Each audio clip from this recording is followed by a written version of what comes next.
ঈদের ছুটির পর রাজধানীর বেইলি রোডে যখন জাতীয় ঐকমত্য কমিশনের দ্বিতীয় দফার সংলাপ শুরু হয়, তখন এক আলোচিত অনুপস্থিতি টানল সবার নজর। বাংলাদেশ জামায়াত ইসলামী। সংলাপে ডাক পেয়েও হাজির হয়নি জামায়াত, কারণ কমিশনের পক্ষ থেকে নির্বাচন নিয়ে শুধু বিএনপির সঙ্গে বৈঠক করাতেই ক্ষুব্ধ হয়েছে দলটি।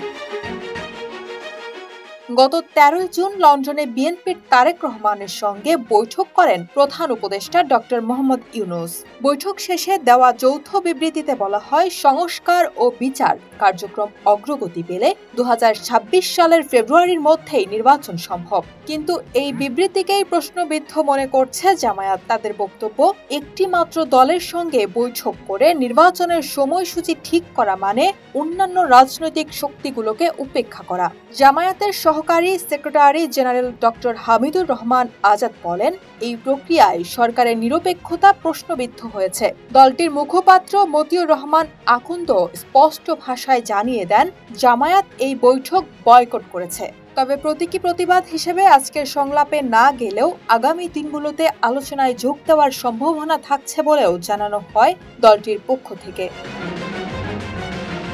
জামায়াতের অভিযোগ, লন্ডন বৈঠক আর একতরফা ঘোষণা এমন একটি বার্তা দিচ্ছে যেন বিএনপি একমাত্র রাজনৈতিক শক্তি, আর সেই বার্তার প্রভাবে বাকি দলগুলো নির্বাচন পূর্ব প্রশাসনিক কাঠামোতে বৈষম্যের শিকার হতে পারে। তাদের ভাষায়, বিএনপিকে তোয়াজ করে সরকার এরকম ঘোষণা দিয়ে দিয়েছে, ক্ষমতা যেন শুধু বিএনপির হাতেই যাবে।